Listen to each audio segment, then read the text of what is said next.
Afternoon. Can anyone hear me? Can hear you, Alkassim.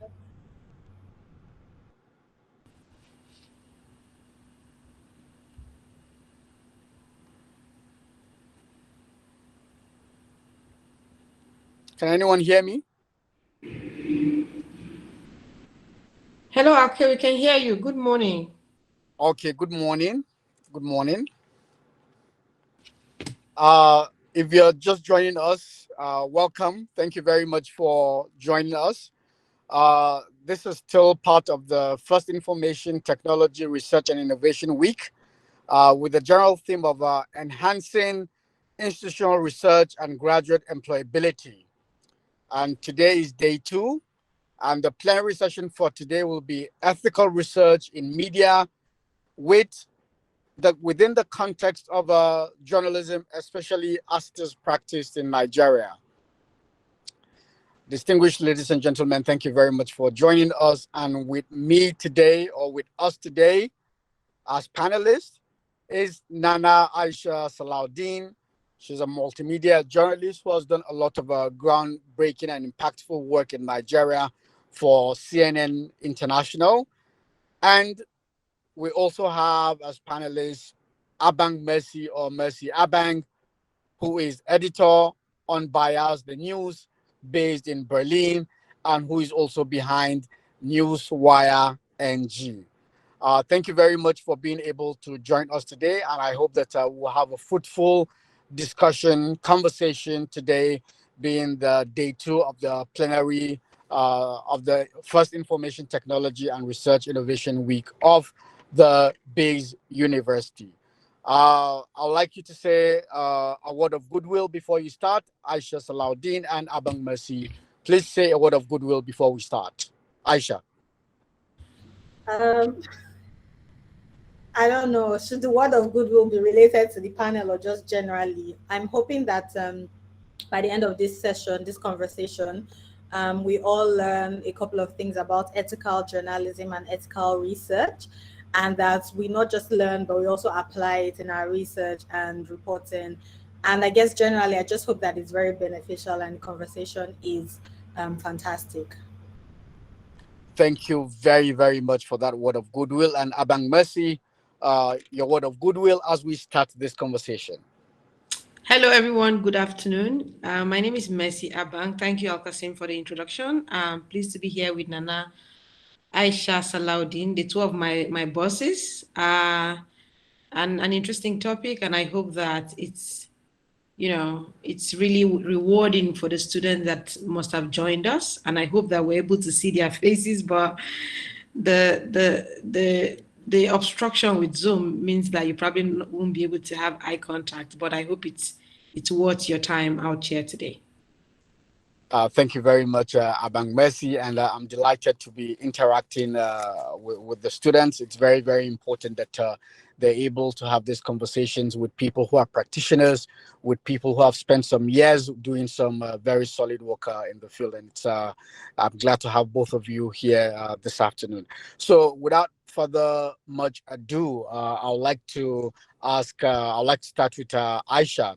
Uh, when we talk about ethics in research work in media, in journalism, can you give us a context of what we are trying to say? What is the place of ethics in research media work in journalism? We live in a multi-dimensional world. We live in a world that is very dynamic, where things are changing every day. So, where is actually the place of ethics in the work that we do as journalists or media practitioners? Thank you, Al Kasim, for that interesting question. Um, I think generally, as journalists or people with let me speak to journalism because that's where I'm strong in. As journalists, we have a mandate. It's not just to report the news or share stories or tell people what's happening. Part of our work as journalists or people in the media space, is accountability. It's giving out right information, correct and accurate information, fact checking.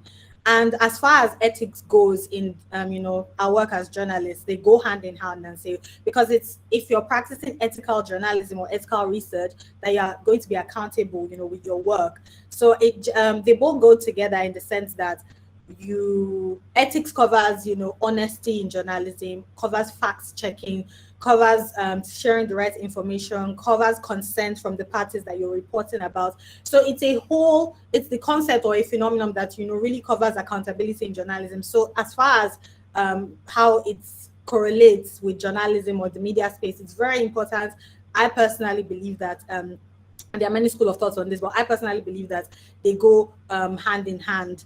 I don't know if your question requires me to sort of break down some of the ways that we can be ethical, or am I like going too far now? Yeah, just hold your thoughts there, and I'll get back to you. I'll get back to you.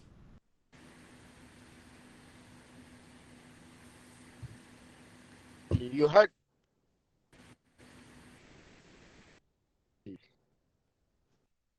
what Salaudeen said about the importance of about the relevance of media ethics in research journalism and the whole uh, context. What would you say is the importance of this ethics in the work that we do? Can we survive without the legal framework, without the legitimacy of ethics? Can the work that we do, can it survive? Thank you, Alke. I mean, first, I would say that if we're talking within the context of journalism, and I just finished an MBA not so far, so I can also talk a bit about research and and how it applies to that. But just to start with journalism, if you say survive, is a very, in today's era, it's a very, what word do I use? It's a very, I don't want to call it subjective, because there are people out there who are just doing what they like to do, and they literally think they're thriving, right? So even the term surviving, I don't know, it depends on who is consuming what. Before now, we used to depend on platforms like maybe the BBC, where they have double layer of fact checking, of double verifying sources over and over before the stories. That very legacy media kind of structure where you have to go through all the processes before a story is even published. But in today's era, the conversation seems to have changed. I think I'll just have to ride on from what Aisha said on a few things. And I'd like to, explain this with rather case studies that we can lay our hands on. When Dapchi girls were abducted, I think it's more than 2-3 years ago, a few years ago in Nigeria, the Nigerian military said, I think a few minutes later, if not an hour later, that the girls had been rescued. And everybody ran to the press. As a journalist, you get a statement from the military, as a Nigerian journalist, right? And I said Nigerian, there was a reason I added the quotes. You get a statement from the Nigerian military saying the Dapchi girls had been rescued. What do? You run to the press, you run to publish. Everybody wants to be the first to break the news. But at the time when everybody was breaking the news, the Dapchi girls had not been rescued. How then, can you sit back and say, what are the measures we need to make sure that this story is correct, this story is precise, this story is what it is? Because by all standards that we are aware of, international and local, spokespersons of institutions are the people that we rely on to be able to verify and confirm stories. But when you see that in this case, there's a problem, you sit back and say, I need to speak to a parent. I need to understand if these children are out, because no mother will tell you that their child is out when they're not out, right? And until some people had to wait and started, asking parents, are your girls out? And they said no. And it was, oh, wait a minute. How come the Nigerian military issued a statement that girls had been rescued and they weren't rescued? So we're in a very delicate era in the media. And I say this with all sense of responsibility as someone who also, owned a platform where we've made lots of these kinds of mistakes and tried to correct some within the last years, right? These mistakes are bound to happen. And if you Google return of Dapchi girls, the very first stories, even the international media were caught unaware because they all went to report that the girls had been freed when the girls had not been freed. So for me, I would say that we need to take a step back a bit, beyond the urgency and the excitement to break the news, to make sure that these layers are all sorted. So when a breaking story like this happen, you say, okay, who is the person to talk to? Can I look for a parent in Yobe or in Borno that can speak to me and say, my child was abducted and it has been rescued according to what the Nigerian military had issued? And if the first person tells you no, that is your red flag. And that is where you have to pause. But when the statement like that is issued, and also even government spokespersons understand that we are all hungry for the news. So they're feeding that frenzy. They're feeding us. They're feeding us with that news. And they know that all editors want to be the first to carry it. When you open your email, you see the breaking news, everybody's jumping at it. And we are in an era where perhaps if not 60% or 70% of the news that is consumed in Nigeria is public relations. And I say this because government spokespersons are the ones that literally run the news. So we need to, as news, I currently work in this place where we don't do the very breaking news. Rather, we do the stories where you have to take your time, you have to produce, but no average newsroom has to survive in that approach or that way where you have to take the patience to go through one story or the other. But while we're all running to break the news, we need to take a step back to look at those people that matter. And for this case study I used for the Dapchi girls, the people that matter are the victims. The people that matter are the parents of these kids. The people that matter, we need not to be able to distort that story. Because if your child is abducted and you're going to see the news that the children have been freed, how are you performing the surveillance function of the media? I don't know if I've been able to answer your question, but I totally agree with you about Mercy. Nana Aisha Salaudeen, Abang Mercy's point raises another very thorny issue that worries professional journalists. I lay emphasis on the word professional journalists because as a professional, you're supposed to care about your profession, which is the issue of the citizen journalist. Everybody with a smartphone, everyone at the scene of an occurrence styles himself as a journalist because he has a smartphone, he can take pictures, he can do interviews, and he fancies himself a journalist. Where is the place of ethics in the age of the citizen journalist? Aisha Salaudeen.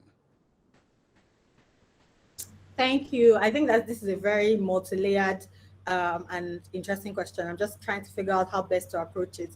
I think the most recent, first off, I would like to say personally, and this is a personal opinion, that I'm not very excited about citizen journalism or perhaps the term, because as journalists, we are trained, right? It doesn't, even if you haven't got like a BSc in journalism or mass communication. Aisha Salaudeen, is that not you being intellectually arrogant about? Just give me a second. Let me finish. Okay. Just give me a second. So even if you have not got a BSc in journalism or mass communication, because these days we know that anybody can move into a profession with the right training, right? You don't need to study it. So I'm saying as professional journalists, you need to have some form of training for you to call yourself a journalist. So if I'm a TV presenter and I don't have that training in journalism, I expect to call myself a presenter, not a journalist. That is the distinction I'm trying to make, right? That being said, yes, the role of citizen journalists, in quotes, because I don't like the term, perhaps if there's a different word, cannot be overemphasized. The most recent example is with the NSAS, NSAS, what do I call it now? With NSAS that happened. Phenomenon. Yes. NSAS phenomenon. A lot of the reporting that we got from NSAS was because there were people present during all those protests who, grabbed their smartphones, recorded what was happening, who took photos. And so in a sense, that would be as a result of citizens, right? People that were present there, because some journalists could not make it to the scene on time for one reason. Personally, as someone in Lagos, I don't know about other states, but I know that the roads were blocked. You couldn't drive your car anywhere. You couldn't Uber. Even buses weren't moving. So it was those people, citizens that were present at that moment, that sort of helped us get information. So what we did was then we were now talking to people on ground, like, okay, what's happening? So what essentially, that is the importance of citizen journalism, because they help to bridge that gap. They help with the reporting. Now, where I have a problem, or where I think we need to be careful, is we need to remind ourselves that these people are not trained journalists, right? A good example, when I was covering NSAS, we were always in contact with people that were on the ground, so on days that I couldn't make it to any of the protest grounds or whatever.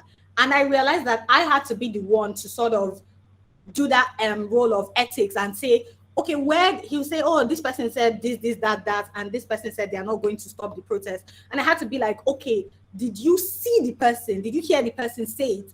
And that's me trying to confirm that statement was actually said. And then he's like, oh no, somebody told me that somebody said it. And then I'll now have to trace who is the person that told you. So that is something that I, as a trained journalist, would have to check. Whereas that person who is a citizen journalist is not required to do so. What is his business with who said what, or trying to get a source, those kind of things. Or when I get a photo and I say, did you take this personally on your phone? Can you confirm that this is real? And then they say, oh no, somebody sent it to me. And those are the kind of checks that we need to make with people, citizen journalists, with people who come on social media and tweet, oh, something happened today, this is what happened. First question, there's certain questions as journalists or as people who generally want ethical reporting to ask. We need to ask, first of all, were you there? Or can you confirm that whoever you got this information from was actually there?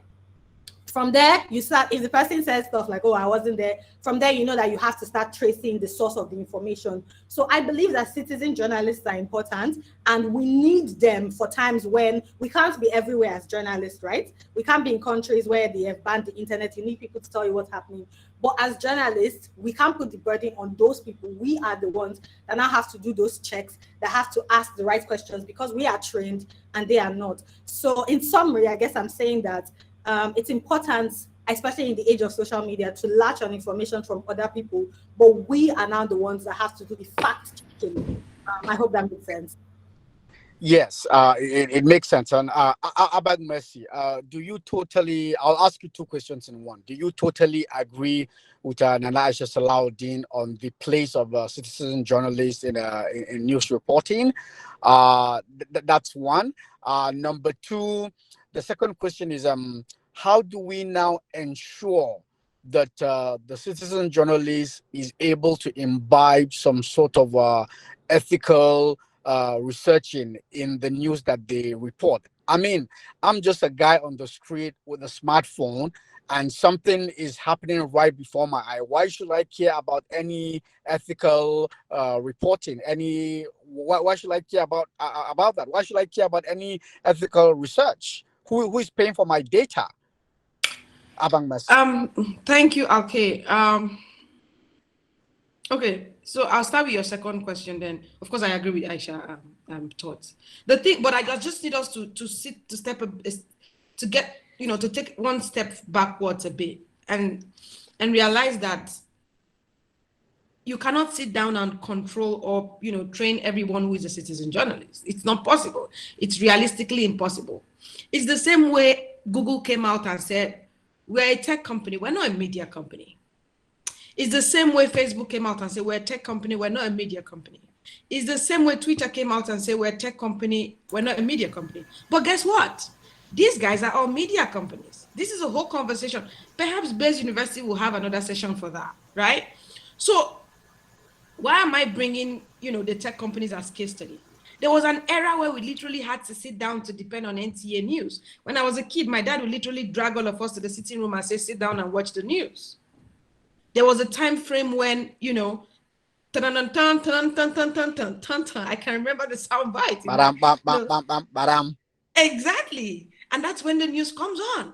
But right now, we're literally streaming every second. As we speak, I cannot believe the number of publishers that have clicked publish as we, since we started this conversation across the internet. So why then will you sit down as Google and tell me you're not a news company? You're not a global powerhouse that is bigger than CNN. Interestingly, let me just say this, right? and for the students that are joining us. Interestingly, the guys who work around, the engineers who work with the algorithms determine if you get seen in the news right now. So the guys, the guys who work with the engineering guys who work behind the scenes with the algorithms in Google, for instance, they determine as a publishing house, whether you are CNN, whether you are Al Jazeera, whether you are AP, if your news gets seen. So as a publisher, you're a non-starter. As a publisher, you're a non-starter, like in today's era. So you sitting down and even saying, and even debating who is media, who is tech, you're already having a very stale conversation.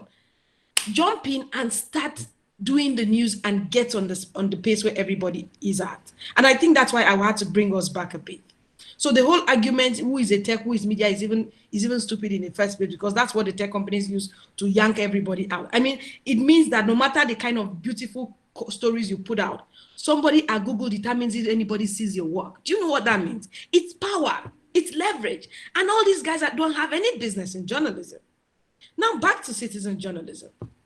The era has changed. And that's why I always advocate for journalists to get into the space. There was a time when people were a lot on social media. There was a time where Linda Ikeji was the biggest blog in Nigeria, right? And you will see editors getting angry. I'm like, why are you angry? Everybody goes to her site. But the day you also use your platform to join this platform to talk about the news and say it in a way where people also listen to yours, and when they see yours, they see hers, they're like, okay, there's a part of the detail that she has not added that, this person has added, right? Rather than sit down and critique who is what and who is what, times have changed. Nobody sits down at 9 p.m. to watch NTA any longer. People are streaming the news every second of the day.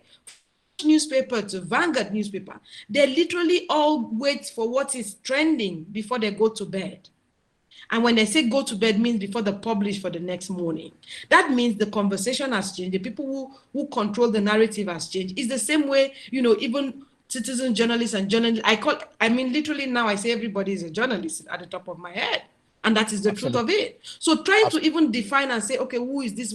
But we all know that at the core of it, you and I, Aisha, who is here, Alkassim, who is here, if we want to look for a story that we want to verify and say, okay, this story is real, we know where to go to. It doesn't matter who has reported what, right? Yeah. But trying to say how we can control, you cannot. It's not within your power. It's like change. It's like change. Yeah. It's like when things happen, you cannot control it. It's the same way we can no longer sit back and rely on only. There was a time international media, it was only CNN. There was a time it was only BBC. I mean, these guys are all long gone. It's just 21-year-olds that determine if their news gets seen on the internet today. So the era has changed and we have to move. I think the last part for me is journalists need to learn to move with the times. Absolutely. Absolutely. Thank you very much, Abang Mercy, for that wonderful summation, and I totally agree with the points that you have made. We're going to move it into the Tony more ugly side of things now. Aisha, I would like to start with you. 5 Ws and 1 H are the basics of ethical research. Do you agree with me? They're the basics. Yes or no? The who, the what, the when. Yeah. Exactly. Those are the basics of ethical research. So my question is, when authority figures or authorities now begin to delegitimize the 5 Ws and 1 H, what now happens to your ethical research?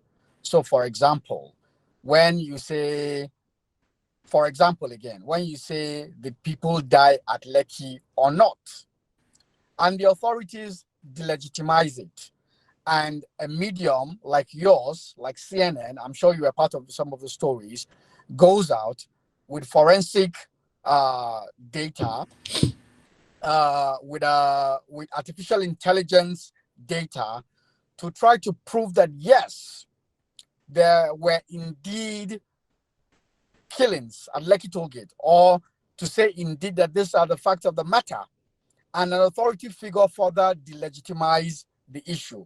What do you now have to say to this? It makes nonsense of your ethical research, but in your own personal opinion, what now happens and what should be the way forward?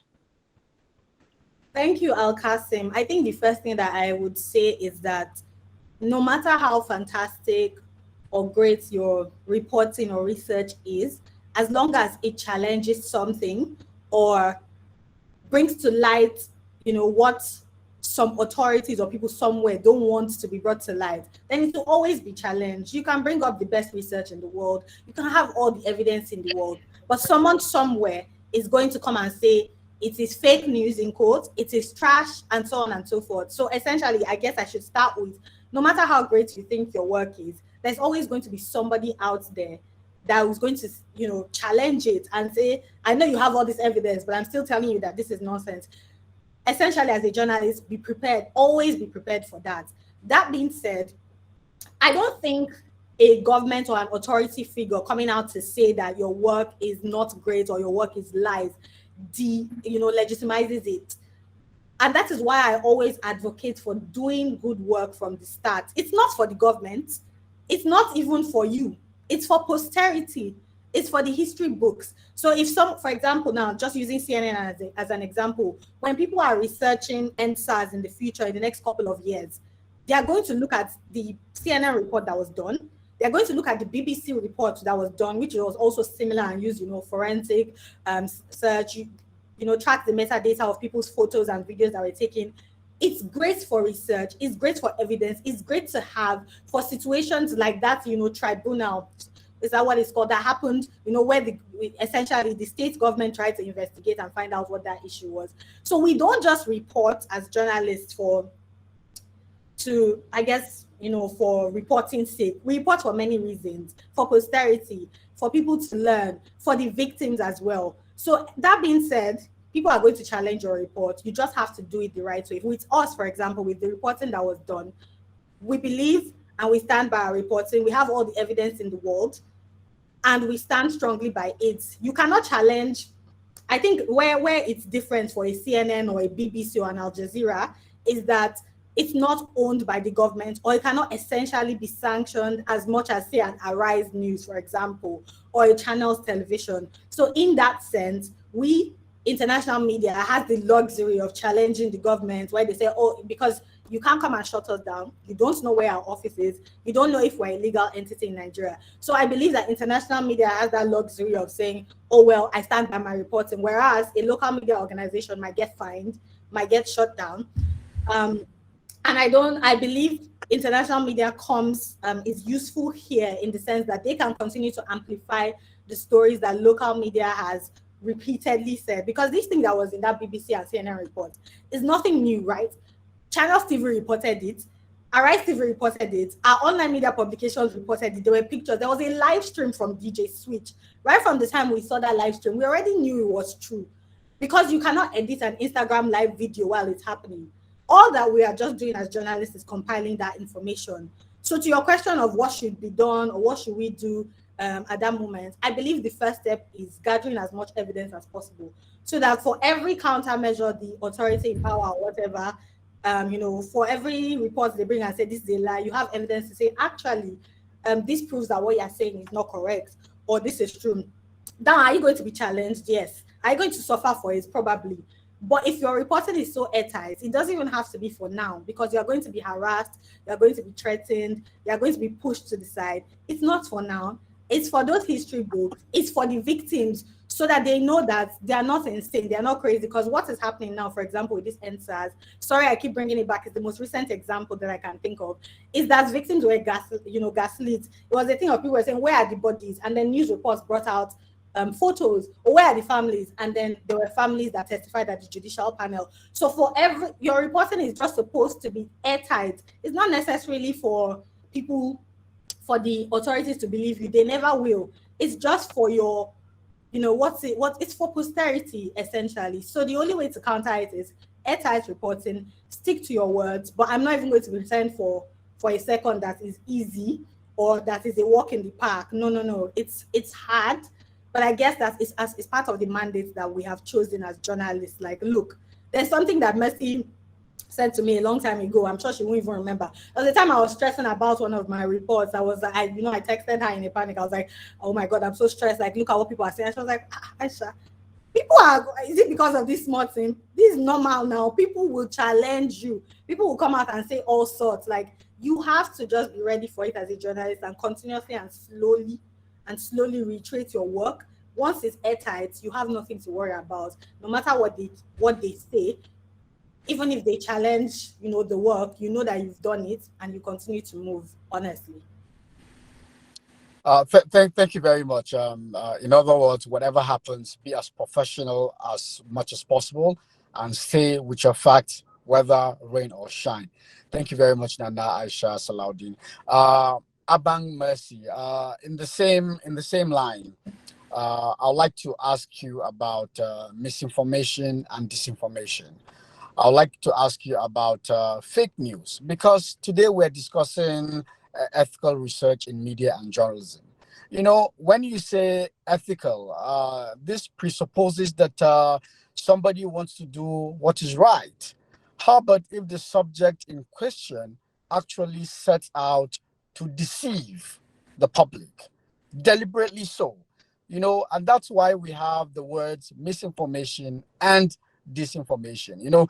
In the era of politics, in the era of opposition political parties, opposition opinions, and the rest of that. We see a lot of this, and without mincing words, I'll call names. We have West African weekly report, or I think that's the name, owned by David Hundeyin, who in the past he had a very close working relationships with, because I remember that some of his stories were broken on your site, Newswire NG. We also have People's Gazette, operated by Samuel Ogundipe, that I'm also sure is also one of our friends. Their style of journalism, has taken it a notch higher from where Sahara Reporters by Showore stopped. And it's without mincing words. They have in the past, in recent times, tried to misinform the general public. They have in recent times tried to disinform the general public. What do you have to say about their style of journalism? That's my first question. My second question is, in a place like Nigeria, how do you now begin to regulate that kind of work? How do you now go about ensuring that what they do is in the public good and they do not harm the general public? Please kindly answer these questions, Abang Mercy. I mean, I probably do. How do I say this? I mean, we have to define, and I think I've also come to learn that there are various layers of journalism, and there are those who have said they are activists in one box, and there's activism and there's journalism. So we don't model a lot of things in a box. And in journalism says, I mean, I'm very close to Shawari, right? And I have had like personal conversations with him about his platform, and I know what he's told me. And from there, I can always categorically say how, he has defined, and he tells you clearly, I'm not in your box, so don't put me there. And that is why I'm trying to help to redefine the conversation as much as I can. Activism is a space where you keep hammering on a particular issue, you keep asking the questions, irrespective of who is saying nah or yeah, or like they do in the Senate or the law, to get, or in journalism they say 5 W's and H, where, who, why, when. Activism doesn't ask all the five W's and H. So you need to be able to put that in a different box. And to be able to say you want a control measure to be able to check this, no, I completely do not agree with that. And I do not agree with that for obvious reasons. And you already called out Sahara for a particular reason. When you were calling Sahara, you did not call out this day, right? You did not call out maybe a Vanguard. But that doesn't mean that these other guys are doing much better work than the Sahara is doing. Sahara has defined itself as a platform for activism, journalism, And when they get a particular angle of the story, they probably could just get a woo. More often than not, it's the woo. And they just go and they just file, right? But an AP or a BBC will say, no, a woo is not enough. A woo is not enough for obvious reasons. A CNN will say, a woo is not enough for obvious reasons. We need to find out the how, the why, the where, the when,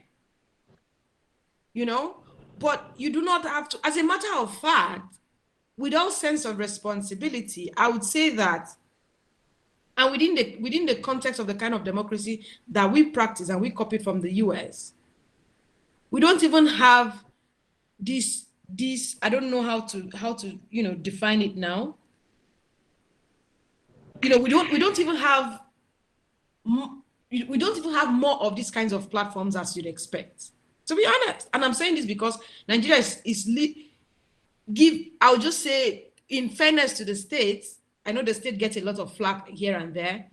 It's a very open society in terms of conversations. It's a very open, it's a very liberal society in terms of, it's very democratized. That's the word I wanted to use. Yeah, it's very democratized in terms of conversation. Go to the internet, everybody is saying how he's doing them. As a matter of fact, I think the biggest problem for government now is how do we control these children from talking? How do we moderate speech? How do we do this and that? And we've seen that with the government's action on Twitter and all sorts, because we had a country before where government knew how to use the NBC codes to stop certain stories from flying, but now everybody can say what they want to say, and that in itself is threatening our fault lines as a country, right? But you cannot sit down and say you want to control, or you want to put down measures to control who reports what. That in itself is a problem in the kind of, except of course we want to change the kind of system of government that we run, and we say, okay, let's do it this other way. Then we'll now decide, okay, Aisha stories from Lekki, we cannot allow it fly. And the fact that CNN is in Nigeria, we have to pick all of them and lock them up, So when we start putting these kinds of measures, then we start controlling, stifling voices. But if you know where to go to for your 5Ws and 1H, you know where to go to for your activism media. And with credit to Sahara, and I say this again, we can see that over the years, they also know the kinds of stories where they've made mistakes. I mean, they might not own up to it, but they know.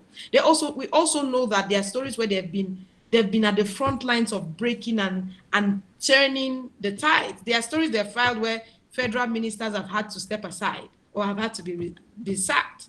And it took platforms like that to be able to push these stories. So they have their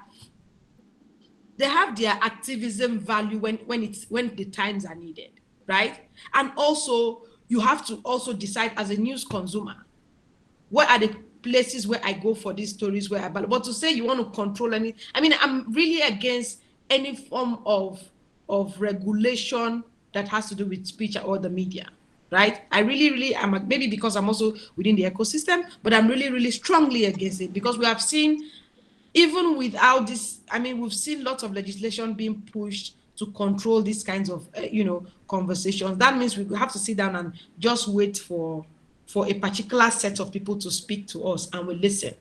At the moment, we have a larger chunk of news that is being consumed, that is being sent forth from federal ministries, and it is only the public relations content that is being consumed by the people. So if you have 2-3 platforms that have decided to say, this is how I want to do it, I don't care what you guys call it. If you like, don't call it journalism. You like, call it whatever you want to call it, right? That in itself. But I'm clearly against misinformation, and I must say this categorically. I'm clearly against disinformation. In the places where I see it, I try to step in when I can, but to outrightly go and disinform the public and tell them outright lies is not journalism. It's lies. It's what it is. Okay. Abang Messi, I'm curious to know, with all sense of responsibility, are you now saying that misinformation and disinformation as basic components of doing ethical reporting? Are you now saying that there should be no consequences for those actions? The consequences are already laid down there for misinformation and for disinformation. If I go out, if Aisha reports a story that Messi did something that Messi did not do, all I need to do is to probably sue her for libel, right? And take her to court. And, she gets to answer for why she lied against me. That the laws are already, we have lots of laws that deals with this situation. So I don't know, except you're asking a different question. I don't know what else you're asking for, and it's not within your powers to do it. And I think that's why I like how we started this conversation. It's not within your power. We are in an internet era. The Nigerian government banned Twitter, but guess what? Millions of Nigerians are still on Twitter, because it is not within the government's powers to do that. There was a time where, again, it was only NTA that was the medium of communication for the Nigerian people. You have to understand the times where you are. You don't have control on what you need to go out and what you don't need to go out. Right? You have to put the measures. So the measures you have to put on ground is to be able to say, if someone else, you know the right place to go to, especially if they are within the laws of the land. If they are registered within the laws of the land, you know where to go. You need to know where to go to sue them. Even when CNN did the report, I think there was a guy who took CNN to court or something like that. So you take them to court. If you think you think a story that has been reported is false, you take them to court. Abang Mercy, we need to move on. But how do I enforce legal judgment against Sahara reporter that is based in New York City? I'm based in Abuja. How? I don't even know David Hunde's whereabouts. How do I serve him a court summons? I mean, so these are the pitfalls that ethical reporting sometimes face. How do we enforce this judgment? How do we enforce this rule of laws? Can I say something? Yes, Aisha, please. Nana, yes. So I don't think, I completely understand your point, Mercy. However, I don't think that it's fair to call certain platforms, some platforms, that this person has said that, okay, I'm an activist, I'm not a journalist, and then not to call them journalists or look up to them the way you would look up to a journalist for accountability. But there are certain platforms that have positioned themselves as journalistic media organizations. And so I find it a bit odd not to look at them from that lens that they have positioned themselves. Now, I understand that it's very tricky, but I think the wider problem, right, even with a Sahara Reporter, a People Gazette, is the journalism model. And I always bring this up every time because the media business in Nigeria, not just in Nigeria, actually, in Africa, we have not yet hacked how to create a profitable and sustainable media business on the continent. And that is why you have a situation where there's nothing like insurance for journalists. Journalists are not paid well. That's why brown paper journalism exists. Where am I going with this? Most people or most media organizations, part of how they make money is through ads, right? And the only way that I'm going to come on your platform or on your network to drop ads is if your numbers are high. And how do you get your numbers high? Fake news, misinformation, exaggerated headlines. You go and write all these weird things where people are going to click. And because people have to do that, for them to be successful in the media business, to run a profitable media business, that is why people like the platform that you mentioned, that is why they are now thriving. That is why they are the guys at the forefront, because it is not easy to succeed as a really ethical media organization. It's not easy for you to be profitable if you are ethical, because you are not getting clicks. Advertisers will not come to you. So that is why you find people pushing themselves to that, to that type of it's horrible journalism. In fact, I use some of these media organizations as examples of how to not be a journalist during my classes. So these people are forced to do this because of the business model of journalism. I personally think that once Africa as a continent has how to be profitable in the media business, we will have less of this. Not completely, it's not like it's going to be completely eradicated, but we'll have less of this. People will not be inclined to have such reports.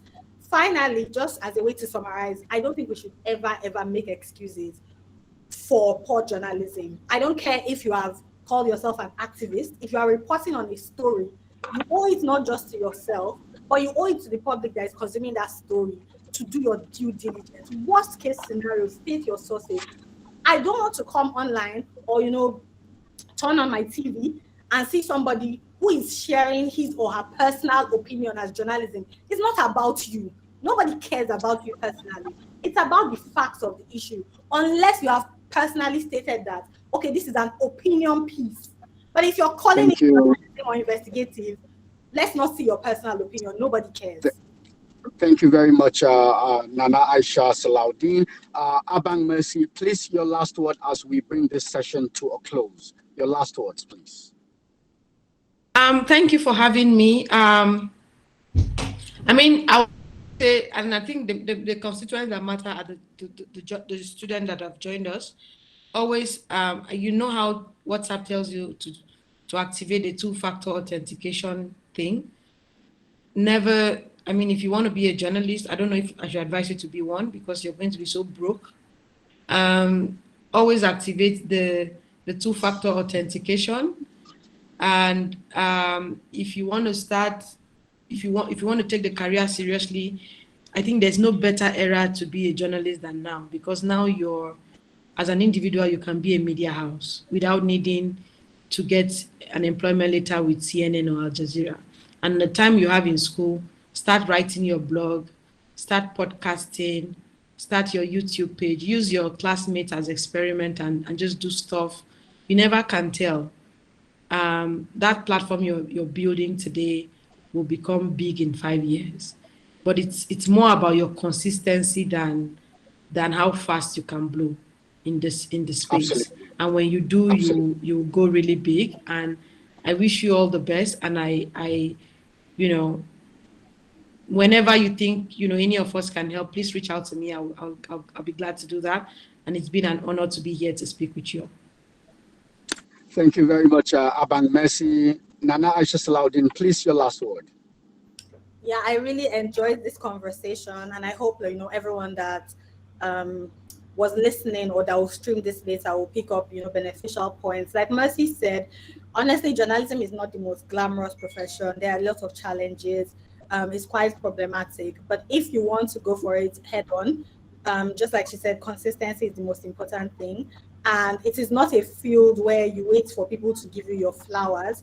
It is a field where you go and take. So you report, and most importantly, I think this is what I'll just leave with. Please don't be afraid to share your work as a journalist. If it's a YouTube page, always share it. Your work is not going to speak for you unless you share your work. So please make sure to share the little you have done and slowly build a portfolio. And from there, you will get noticed with time. Thanks. Thank you very much, Nana Aisha Salaudeen. With us this afternoon has been Abang Mercy, Unbias the News Germany, and Ona Newswire NG, and also Nana Aisha Salaudeen of CNN International. I've been your moderator this afternoon. My name is Alkassim Abdulkadir, and please feel free to get in touch with us through the organizers of this event, and we wish you the rest of a wonderful program as you go ahead with the first Information Technology and Research Innovation Week. Thank you very much for joining us today. The topic has been ethical research in media and journalism. I hope you've enjoyed this session so far. Thank you and peace out.